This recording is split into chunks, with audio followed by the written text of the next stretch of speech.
نحمده ونصلي على رسوله الكريم أما بعد رب اشرح لي صدري ويسر لي أمري واحلل عقدة من لساني يفقهوا قولي۔ دینی رہنمائی کی مجلس نمبر 317 میں سبھی سامعین کی خدمت میں السلام علیکم ورحمۃ اللہ وبرکاتہ عرض ہے۔ آج کی مجلس کا پہلا سوال یہ ہے کہ ایک صاحب لکھ رہے ہیں کہ ہمارا یہ عقیدہ ہے کہ اللہ کے حکم کے بغیر کچھ بھی نہیں ہوتا، حتیٰ کہ ایک پتا بھی نہیں ہل سکتا، اور جب کوئی حادثے میں انتقال کر جاتا ہے تو ہم کہتے ہیں کہ یہ اللہ کا فیصلہ تھا، اس لیے ایسا واقعہ پیش آیا۔ اب اس پر ہمارا سوال یہ ہے کہ اگر کوئی شخص نہر میں کود کر اپنی جان دے دے یا اور کسی طرح خودکشی کر لے تو گویا کہ وہ بھی اللہ ہی کے حکم کے مطابق اس نے جان دی ہے، اور اسی طریقے سے اس کی موت مقدر تھی، تو پھر ہم اسے خودکشی اور عذاب کا مستحق کیوں کہتے ہیں، جبکہ اس کا اسی طرح سے مرنا اللہ کے نزدیک مقدر تھا؟ اس کا عقلی اور شرعی جواب عنایت فرمائیں۔ جواباً عرض ہے کہ جو تقدیری معاملات ہیں ان کا تعلق تکوین اور اللہ کے علم سے ہے، کہ جس کے ساتھ جو واقعہ پیش آنا ہے وہ اللہ تعالیٰ کے علم میں ہے، اور جیسا اس کا علم ہے واقعہ بھی اس کے مطابق ہی ہوگا، اس میں کوئی تخلف نہیں ہو سکتا۔ لیکن انسان دنیا کے اندر ان تعلیمات کا پابند ہے جو اللہ تعالیٰ نے پیغمبروں اور کتابوں کے ذریعے سے اس کو دے رکھی ہیں، جیسے کہ ہم لوگ نبی اکرم علیہ الصلاۃ کی امت اجابت میں داخل ہیں، تو ہمارے لیے تشریعی حکم وہی ہے جو قرآن کریم میں بیان ہوا اور جو پیغمبر علیہ الصلاۃ نے ہمیں بتلایا ہے۔ اب اللہ تعالیٰ کے علم میں کیا ہے اس کے ہم مکلف نہیں ہیں، ہم مکلف اپنی شریعت اور اپنے دین کے ہیں، اور شریعت میں خودکشی حرام ہے، خود اپنی جان لینا حرام ہے۔ لہذا اگر کوئی شخص خود اپنے طور پر جان لیتا ہے، خودکشی کرتا ہے، تو حکم تشریع کی خلاف ورزی کی وجہ سے وہ مجرم قرار دیا جائے گا، اگرچہ اللہ تعالیٰ کے علم میں اس کے لیے یہ خودکشی پہلے سے طے شدہ ہو۔ پھر بھی الغرض ہم تکوین کے پابند نہیں ہیں، تشریع کے پابند ہیں، اور تشریع کے خلاف اگر ہم کریں گے تو ہماری پکڑ اور گرفت ہوگی۔ اس لیے ہر مسلمان کو ان باتوں پر پڑھنے کے بجائے کہ اللہ تعالیٰ کے ہاں کیا طے شدہ ہے، جو ہمارے لیے رہنمائی ہے، اس کی پابندی کرنی چاہیے۔ سوال کرتے ہیں کہ علامہ ذہبی رحمۃ اللہ علیہ نے سیر اعلام النبلاء میں ایک روایت نقل کی ہے کہ کان الحسن والحسین لا یریان امہات المؤمنین، کہ حضرات حسنین رضی اللہ تعالی عنہما ازواج مطہرات سے پردہ فرماتے تھے، ان کے سامنے نہیں جایا کرتے تھے۔ تو حضرت ابن عباس رضی اللہ عنہما نے فرمایا ان رؤیتہن حلال لہما، کہ اگرچہ ان کی زیارت اور دیدار ان کے لیے حلال تھا، حلال اس لیے تھا کہ یہ سب ازواج مطہرات حضرات حسنین رضی اللہ عنہما کے نانا جان نبی اکرم علیہ الصلاۃ کی منکوحہ تھیں، اور نانا کی منکوحہ سے پردہ نہیں ہوتا ہے، لہذا اگرچہ پردہ نہیں تھا مگر یہ دونوں حضرات پردے کا اہتمام کرتے تھے۔ تو سوال یہ ہے کہ یہ پردہ کیوں کیا کرتے تھے؟ اس لیے کہ بعض روافض اس طرح کی روایتوں سے یہ استدلال کرتے ہیں کہ حضرات حسنین ان سے خوش نہیں تھے اور ان سے ناگواری ان کے دل میں تھی، اس لیے پردہ کیا کرتے تھے۔ جواباً عرض ہے کہ یہ پردہ ورو تقوی کی بنیاد پر تھا، ورنہ فی نفسی پردے کا حکم نہیں ہے، کیونکہ نانا کی منکوحہ ان کے لیے محرم ہے۔ البتہ یہ محرمیت چونکہ نسب کی بنیاد پر نہیں ہے، سحر کی بنیاد پر ہے، اس لیے انہوں نے احتیاط اس میں سمجھی کہ بے پردگی نہ کی جائے۔ تو یہ تو حضرات حسنین کی ایک منقبت اور فضیلت کی بات ہے کہ انہوں نے احتیاط پر عمل کیا۔ اس سے یہ ثابت نہیں کیا جا سکتا کہ وہ حضرات ازواج مطہرات سے ناراض ہیں یا ناگواری محسوس کرتے ہیں۔ یہ سب گڑھی ہوئی اور بنی بنائی باتیں ہیں۔ اگلا سوال ہے کہ کیا نبی اکرم علیہ الصلاۃ والسلام نے امیر المومنین سیدنا حضرت معاویہ رضی اللہ تعالی عنہ کے بارے میں یہ بد دعا فرمائی تھی کہ اللہم ارکسہما فی الفتنۃ رقصا اللہم دعہما الی النار دعا، یعنی اے اللہ انہیں فتنے میں پوری طرح مبتلا فرما دے اور انہیں جہنم میں دھکیل دے۔ تو اس بات کی اور اس دعا کی کیا حقیقت ہے؟ وضاحت فرمائیں۔ جواباً عرض ہے کہ بعض ضعیف ترین اور منکر روایات میں یہ واقعہ مذکور ہے کہ سن 3 ہجری میں غزوہ احد کے موقع پر 2 لوگ سیدنا حضرت حمزہ رضی اللہ تعالی عنہ کے بارے میں کچھ ناروا اشعار گنگنا رہے تھے۔ نبی اکرم علیہ السلام کو جب اس کا علم ہوا تو آپ نے ان دونوں لوگوں کے بارے میں مذکورہ بد دعا فرمائی کہ اللہ تعالیٰ انہیں فتنے میں مبتلا کر دے، جہنم میں دھکیل دے۔ اور معجم اوسط طبرانی میں اسی طرح کی ایک روایت عمرو بن عبد الغفار الفقیمی سے منقول ہے، اس میں احد کے بجائے کسی سفر کا تذکرہ ہے، لیکن یہ جو عمرو بن عبد الغفار راوی ہے یہ بڑا جھوٹا اور وضع حدیث میں متہم ہے۔ علامہ ابن عدی نے الکامل میں فرمایا ہے کہ یہ راوی اہل بیت رضی اللہ عنہم کے فضائل میں اور ان کے مخالفین کے معائب میں روایتیں گڑھا کرتا تھا، تو یہ متہم بالکذب ہے، وضاع اور کذاب ہے۔ پھر طبرانی ہی کی ایک منکر روایت میں جن 2 لوگوں کا تذکرہ کیا گیا ان کا نام کھولا گیا ہے۔ تو ایک روایت میں معاویہ اور عمرو بن العاص نقل کیا ہے، جبکہ ایک دوسری کتاب ہے معجم الصحابہ، اس میں معاویہ ابن التابوت اور عمرو بن رفاعہ ابن التابوت کا تذکرہ ہے۔ تو اس طبرانی کی روایت میں معاویہ ابن التابوت کے بجائے حضرت معاویہ کو لے لیا اور عمرو بن رفاعہ ابن التابوت کے بجائے عمرو بن العاص کو لے لیا، صرف اس وجہ سے تاکہ ان کے خلاف ایک فضا بنائی جائے اور پیغمبر علیہ السلام کی بد دعا کو ان سے منسوب کر دیا جائے۔ تو اگر یہ روایت احد کے موقع کی ہے تو اس میں سیدنا حضرت معاویہ رضی اللہ تعالی عنہ کے مراد ہونے کا کوئی سوال ہی نہیں، کیونکہ وہ تو اس وقت تک ایمان ہی نہیں لائے تھے، وہ تو فتح مکہ سے پہلے ایمان لائے ہیں۔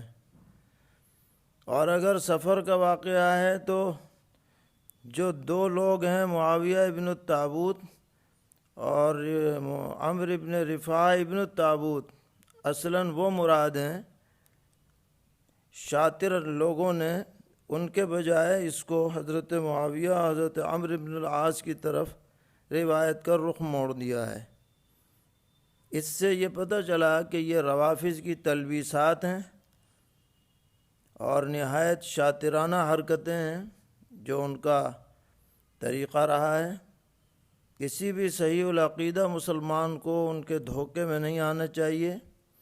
ہمارا عقیدہ یہ ہے کہ جس شخصیت کے بارے میں نبی اکرم علیہ السلام نے یہ دعا فرمائی ہو کہ اللہم اجعلہ ہادیا مہدیا واہدی بھی، یعنی حضرت معاویہ رضی اللہ تعالی عنہ، ترمذی شریف میں ہے، صحیح روایت ہے کہ حضور نے ان کے حق میں یہ دعا فرمائی کہ اللہ معاویہ کو ہادی بنا دیجئے، یعنی رہنما بنا دیجئے، مہدیاً ہدایت یافتہ بنا دیجئے، واہدی ہی انہیں خود بھی ہدایت پر قائم رکھیے، واہدی بھی اور ان کے ذریعے بھی لوگوں کو ہدایت دیجئے۔ تو جس شخص کے بارے میں صحیح روایت میں ایسی بہترین دعا منقول ہو پیغمبر علیہ السلام کی، ہمارا عقیدہ یہ ہے کہ یہ شخصیت کبھی بھی گمراہ نہیں ہو سکتی، اور جو بے توفیق لوگ ایسی عظیم شخصیت پر گمراہی کا الزام لگائیں یا طعن و تشنیع کریں یا بد زبانی کریں یا گستاخی کریں، وہ خود گمراہ، ضال اور مضل ہیں، انہیں اپنی عاقبت کی خیر منانی چاہیے۔ اسی لیے منقول ہے کہ سیدنا حضرت فاروق اعظم رضی اللہ تعالی عنہ نے جب حضرت معاویہ رضی اللہ تعالی عنہ کو شام کا گورنر بنایا، مقرر فرمایا، تو کچھ لوگوں نے کچھ باتیں کہیں تو حضرت عمر رضی اللہ عنہ نے ان کو چپ کر دیا، فرمایا خاموش رہو، معاویہ کے بارے میں کچھ مت کہو، اس لیے کہ میں نے خود پیغمبر علیہ السلام سے سنا ہے کہ آپ ان کے لیے یہ دعا فرما رہے تھے کہ اللہم اہدی بہ۔ اس لیے ہم سب کو ایسی باتوں سے دور رہنا چاہیے اور اپنی عاقبت کی فکر کرنی چاہیے۔ اللہ تعالیٰ سب کو راہ حق پر استقامت عطا فرمائے، ہر طرح کی تلبیسات سے، ضلالات سے، زلات سے پوری طرح محفوظ رکھیں اور عافیت نصیب فرمائیں۔ اگلا سوال یہ ہے کہ میرے ایک ساتھی ہیں، ان کا نام محمد ہے، اور وہ بعض اوقات دستخط کرتے وقت اپنے نام کے ساتھ تواضع کے لیے احقر لگا دیتے ہیں، مثلا احقر محمد لکھتے ہیں، تو کیا محمد جیسے معزز نام سے پہلے احقر لکھنا شرعاً جائز ہے یا نہیں؟ جواباً عرض ہے کہ یہاں پر عرف میں اسے کوئی بید بھی نہیں سمجھا جاتا ہے، اس لیے کہ سب جانتے ہیں کہ اس احقر کی نسبت محمد کے لفظ کے ساتھ نہیں ہے، بلکہ احقر کی نسبت لکھنے والے کی طرف ہے۔ اس لیے اگر کوئی اپنے نام کے ساتھ احقر لکھتا ہے تو اس کو ناجائز نہیں کہا جائے گا۔ سوال ہے کہ اگر کوئی شخص کسی متعین امام کی تقلید نہیں کرتا تو کیا وہ اہل سنت والجماعت سے خارج ہو جاتا ہے؟ جواباً عرض ہے کہ تقلید نہ کرنے والے حضرات کئی طرح کے ہیں۔ اگر کوئی ایسا غیر مقلد ہے جو اجماع امت کو نہ مانے اور تقلید شخصی کو شرک قرار دے اور دنیا کے تمام مقلدین کی تقلید کرے، انہیں گمراہ کہے، تو ظاہر ہے کہ جو ساری امت کو گمراہ کہے یا اکثر امت کو گمراہ کہے وہ اہل سنت میں سے کیسے ہو سکتا ہے؟ ہاں، جس کے ایسے عقائد اور نظریات نہ ہوں تو اس کا حکم الگ ہوگا۔ سوال کرتے ہیں کہ یوم عاشوراء کے موقع پر حلیم اور کھچڑا بنانے یا کھانے کی کیا حیثیت ہے؟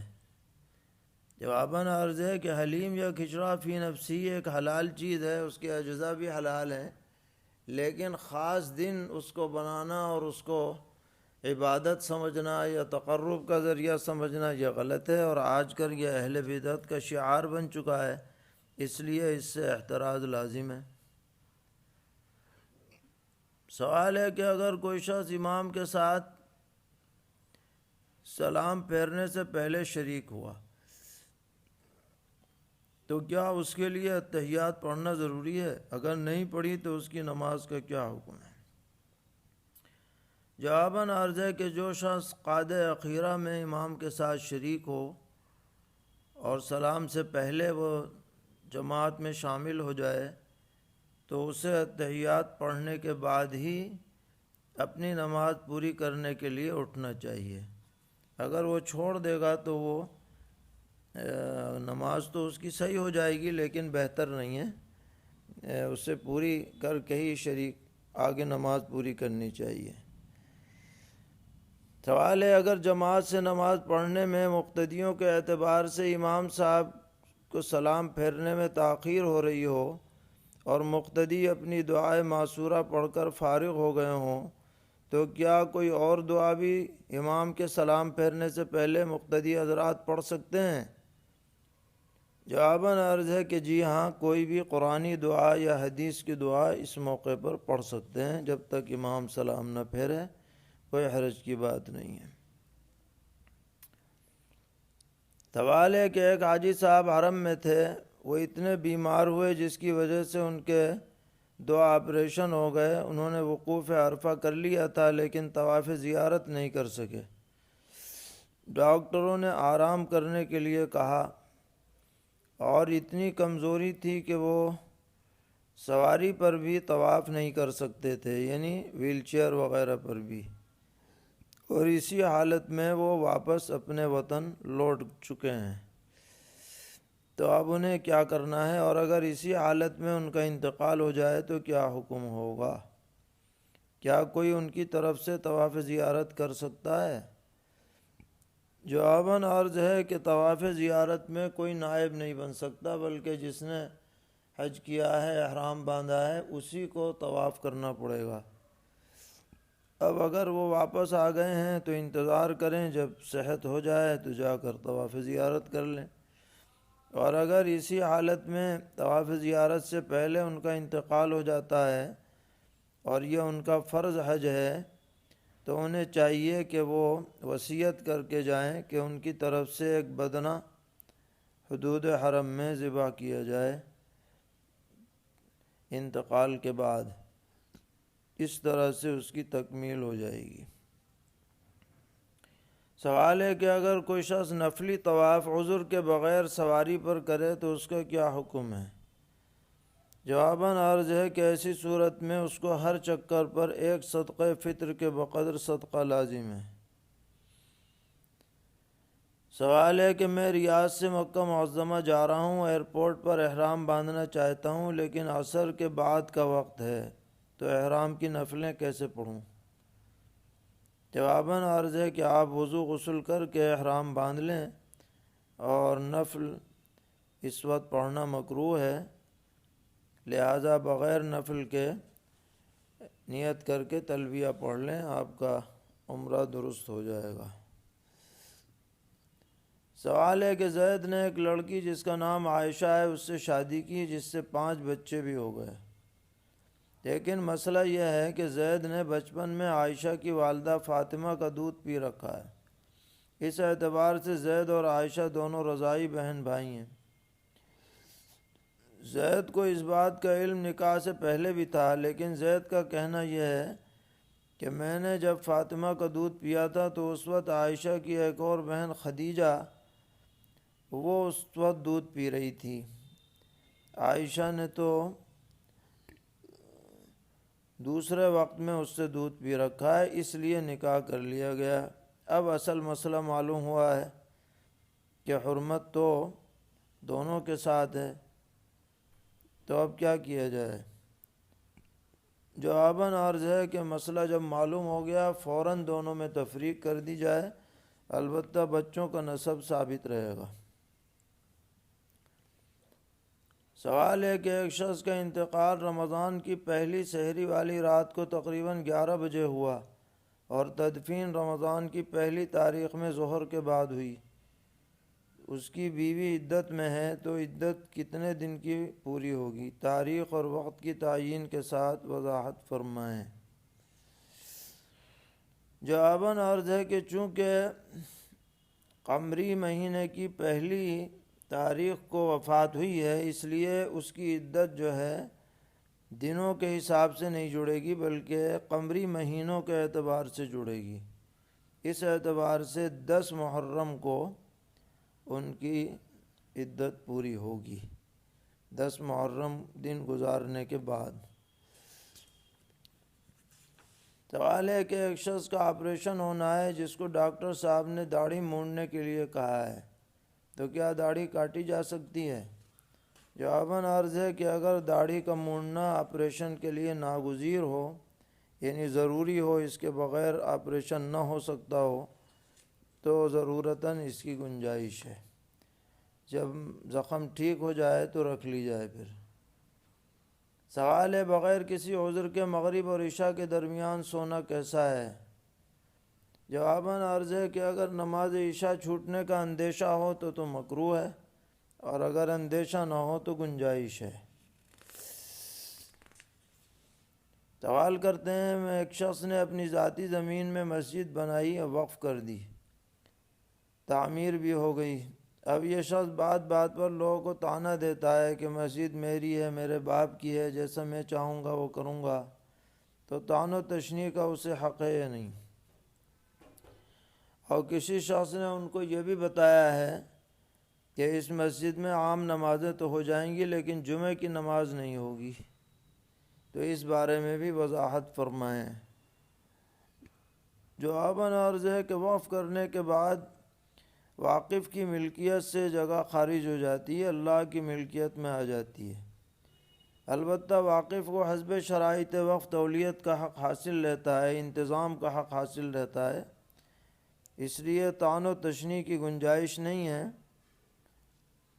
خوش اسلوبی سے معاملات حل کرنے چاہیے، اور اگر وہ مسجد ایسی جگہ میں ہے جہاں پر جمعہ قائم کرنا درست ہے تو حسب ضرورت جمعہ بھی قائم کیا جا سکتا ہے۔ سوال ہے بینک کے انٹرسٹ کو حرام ماننے کی وجہ کیا ہے؟